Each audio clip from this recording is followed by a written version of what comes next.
All right, everyone. Today we are going to learn how to start a mango seed. First things first, we want to peel the mango.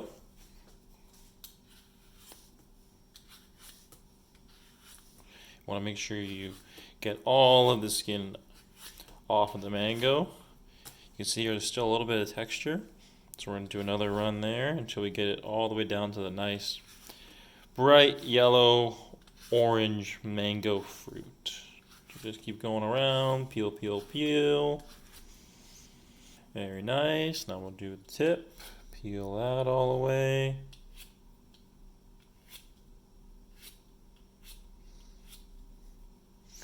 Make sure you're very careful. The mango is going to be a little bit slippery, so you don't want that slipping out of your hands. Almost there. Good. Okay, now we're going to run back down this way one more time just to get all of that underskin off of the mango. Really making sure we're just looking perfect here. A little bit more.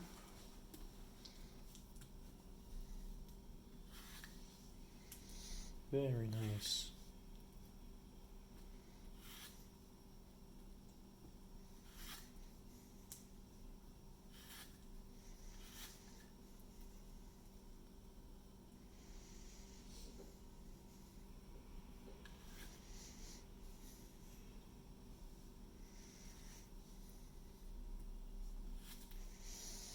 Okay, finally we'll start working on the bottom here, the pit.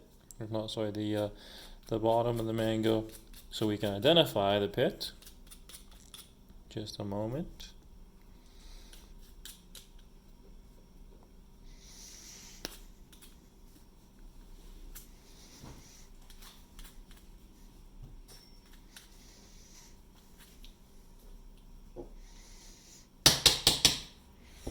Perfect.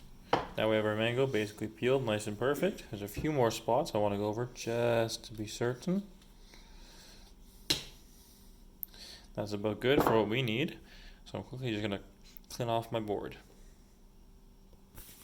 Alright, so now it's a matter of looking at the mango and finding which way it's taller. So it's wide this way and it's sort of skinny this way. And this is the way that the pit runs. So you want to slice not right in the middle, but just off the one side here and off one side there, running right along the pit, and that'll give you a beautiful fruit that you can eat, and then slowly we can discover where the pit is. So I'm gonna hold the mango nice and gentle, and just slowly go down. And I'm sort of feeling, oh, maybe that's the pit there, so I'll move over just a little bit. And look at that, just avoided the pit. Do the same thing on this side. Each mango is a bit different, so you're going to have to find where your pit is, and then you can go around the pit and sort of chop off any fruit that's around the pit. Sort of feel, okay, maybe there. Well, the pit's there, then maybe over here. No, running into something over there. So to me it looks like my bottom's here, my pit's here. So my pit's actually sort of oblong right now. So if I go back over this side, I should have a lot of meat right about here. Or here. Maybe if I go this way, I can shave a lot of meat off of there. Oh, there's my pit. And shave a lot of meat off of this side. Sort of just running along the pit, discovering where that pit fully is. So it looks like we've slowly discovered where most of the pit is. So we have all these guys we can eat and slice the rest of these slices so we can enjoy our mango. And then slowly start dissecting this to find the pit.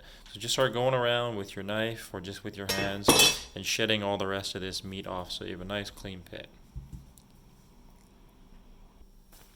Alright guys, next step. I just returned from the sink. After carving a lot away with a knife, I just put it under water and kept scraping with my hands most of the gunk off, and then I discovered my next step is already partially half done for me.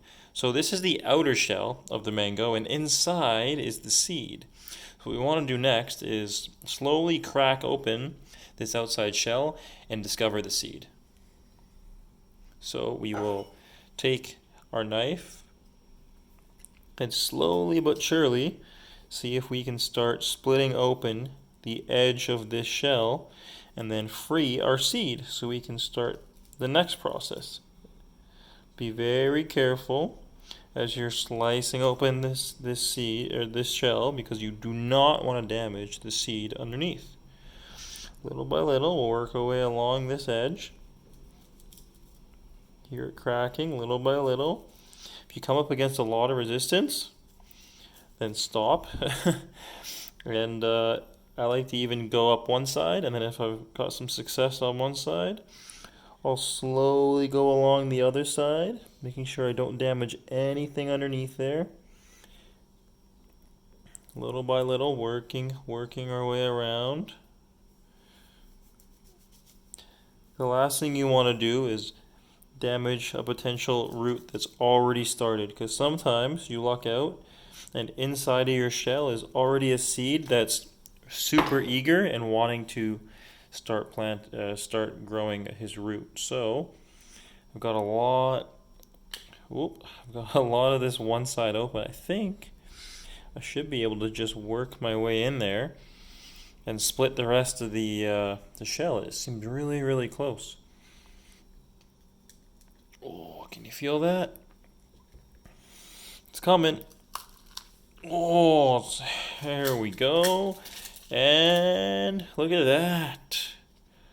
Our seed. Now, I want to point out two things. Look, this outside shell also has attached to it the inside shell of our mango, which is exactly the next step, which is ridding the mango seed of his outside brown shell, because that is the one thing that's hard about mangoes. Is they like to pick up mold when you first start them in the bags, and this brown outside thin layer usually is what causes the mold in the first place. So removing the majority of that is exactly what you want.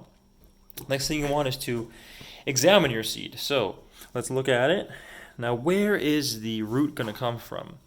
It's going to come from the fat end, and it's going to come from right here. And as you can tell right here, we already got some green coming from there, which means the next step is going to be the root coming out, and then it's going to crack and then open up and start growing the rest of the plant. So this looks like the perfect seed. Doesn't look like it's too brown and moldy. This guy, I'm really excited because this guy, after all that work, looks like he's the perfect seed to get started. So let's set up the next step and keep going. Get him ready to sprout.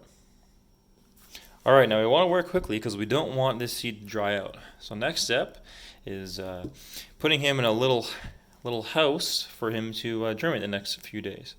So there's a few methods you can do. You can do paper towel, wrap the seed, damp paper towel, put him inside a Ziploc bag, fill that bag up with some air, and create a little greenhouse for him as you put him again in a nice, warm, dark place. I'm going to go a little bit different of a method. I'm going to take some tin foil, and I'm going to roll it up,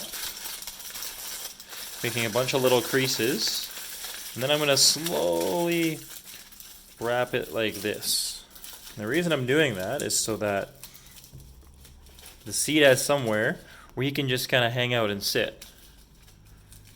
Nice little perch. And then I'm also going to douse him and that aluminum foil in a bunch of water so it's nice and wet, so that he is having a nice little half bath. You don't want him to be too wet, otherwise the mold will start. But what you can, but this aluminum foil will hold that moisture while we put him inside his little house and get the humidity rocking in there. So blow some air in the bag, seal that bad boy off a little bit more.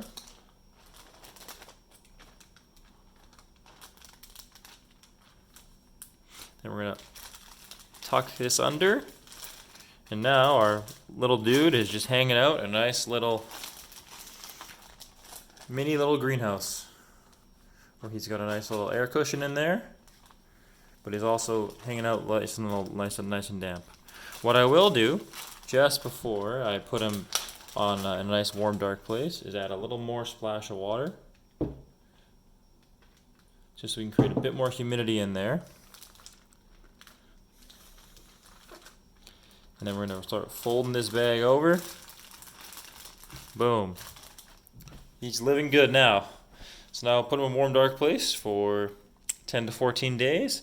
Check him every few days just for a little root to start. And then, well, there you go. Before you know it, once you get that root going, put him in some soil, and you got yourself a mango tree. Take care, guys, and I'll talk to you soon.